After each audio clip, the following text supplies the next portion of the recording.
നമസ്കാരം. America first മുദ്രാവാക്യവുമായി രംഗത്തിറങ്ങിയ Donald Trump ഇക്കുറി രണ്ടും കൽപ്പിച്ചാണ്. എങ്ങനെ പണമുണ്ടാക്കാം എന്നത് മാത്രമാണ് അദ്ദേഹത്തിന്റെ ചിന്ത. അതുകൊണ്ട് തന്നെയാണ് യുക്രൈൻ എന്ന രാജ്യം അവരുടെ ധാതു സമ്പത്തിന്റെ പകുതിയും അമേരിക്കയ്ക്ക് അടിയറ വെക്കേണ്ട അവസ്ഥയിലേക്ക് എത്തിച്ചേർന്നത്. സെലൻസ്കിയെ സമ്മർദ്ദത്തിലാക്കി ഞെരുക്കുകൊണ്ടാണ് ട്രംപ് ധാതു കരാറിലേക്ക് എത്തിച്ചത്. റഷ്യൻ അധിനിവേശം അവസാനിപ്പിക്കാൻ യുക്രൈൻ നൽകേണ്ടി വരുന്ന വിലയാണ് തങ്ങളുടെ രാജ്യത്തെ അമൂല്യമായ ധാതുക്കൾ അമേരിക്കയ്ക്ക് വിട്ടുകൊടുക്കുകയെന്നത്.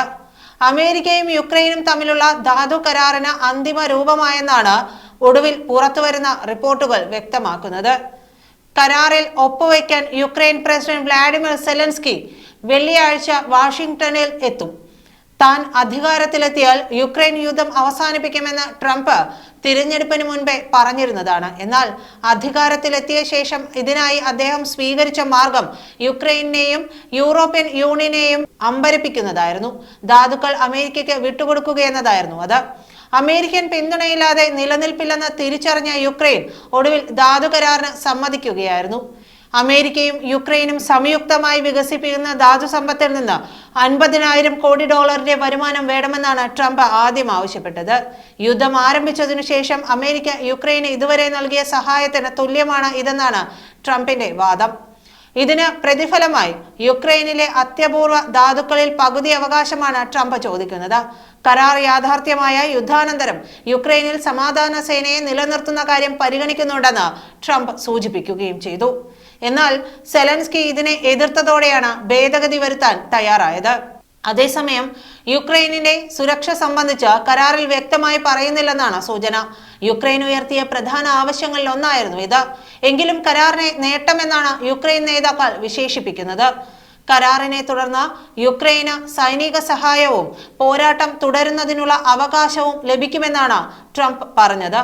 വെടിനിർത്തൽ കരാറിൽ എത്തുന്നതുവരെ യുക്രൈനുള്ള സൈനിക സഹായം തുടരുമെന്നും അദ്ദേഹം കൂട്ടിച്ചേർത്തു.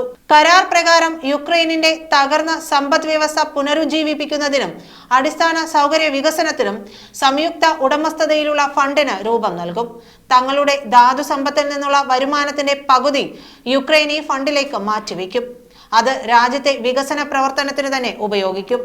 വലിയൊരു ചിത്രത്തിന്റെ ഭാഗമാണ് കരാർ എന്ന് ചർച്ചകൾക്ക് നേതൃത്വം നൽകിയ യുക്രൈൻ ഉപപ്രധാനമന്ത്രി ഓൽഹ സ്റ്റെഫാനിഷൈന പറഞ്ഞു. അമേരിക്കയുമായി കൂടുതൽ സഹകരണത്തിന് കരാർ വഴിവെക്കുമെന്നാണ് യുക്രൈനിന്റെ പ്രതീക്ഷ. എന്നാൽ യുക്രൈന് US-ൽ നിന്ന് സുരക്ഷാ ഉറപ്പൊന്നും കരട് കരാർ വാഗ്ദാനം ചെയ്യുന്നതുമില്ല. റഷ്യയോട് പോരാടുന്നതിന് യുക്രൈന് തുടർന്നും ആയുധങ്ങൾ നൽകുമെന്നും പറയുന്നില്ല. അതേസമയം സ്വതന്ത്ര പരമാധികാര സുരക്ഷിത യുക്രൈനാണ് US ആഗ്രഹിക്കുന്നതെന്ന് പറയുന്നുമുണ്ട്. ഭാവിയിൽ US യുക്രൈന് ആയുധങ്ങൾ നൽകുന്ന കാര്യം ചർച്ചയിലുണ്ടെന്ന് ബന്ധപ്പെട്ട കേന്ദ്രങ്ങൾ പറഞ്ഞതായി വാർത്താ ഏജൻസിയായിട്ടുള്ള റോയിട്ടേഴ്സ് റിപ്പോർട്ട് ചെയ്തു. വളരെ വലിയൊരു കരാർ ഒപ്പിടാൻ യുക്രൈൻ പ്രസിഡന്റ് വ്ളാഡിമിർ സെലൻസ്കി വെള്ളിയാഴ്ച വാഷിംഗ്ടണിൽ എത്തുമെന്ന് US പ്രസിഡന്റ് ഡൊണാൾഡ് ട്രംപ് വാർത്താ ലേഖകരോട് പറഞ്ഞു. പ്രകൃതി വിഭവ കരാറും യുക്രൈന്റെ ഭാവി സുരക്ഷയും ചർച്ച ചെയ്യാൻ വെള്ളിയാഴ്ച US-ൽ പോകുമെന്ന് സെലൻസ്കിയും പറഞ്ഞിട്ടുണ്ട്. യുക്രൈനിലെ ധാതുക്കൾ, എണ്ണ, പ്രകൃതി വാതക നിക്ഷേപം തുടങ്ങിയവ ശേഖരിക്കാനും അതിൽ നിന്നുള്ള വരുമാനം കൈകാര്യം ചെയ്യാനും US-ഉം യുക്രൈനും ചേർന്ന് റീകൺസ്ട്രക്ഷൻ ഇൻവെസ്റ്റ്മെന്റ് ഫണ്ട് സ്ഥാപിക്കുമെന്ന് കരട് കരാർ പറയുന്നു. നടത്തിപ്പ് ചെലവ് കിഴിച്ച വരുമാനത്തിന്റെ 50% യുക്രൈൻ US-ന് നൽകണം. US ചെലവാക്കിയെന്ന് ട്രംപ് പറയുന്ന 50,000 കോടി ഡോളർ തിരിച്ചു നൽകുന്നതുവരെ ഇത് തുടരണമെന്നും കരാറിലുണ്ട്.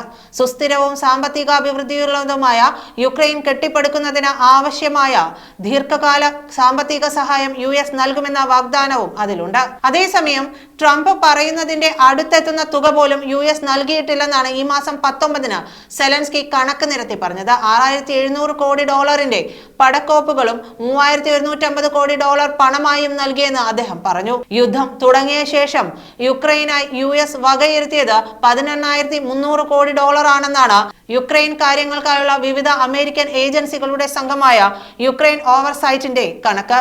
നന്ദി.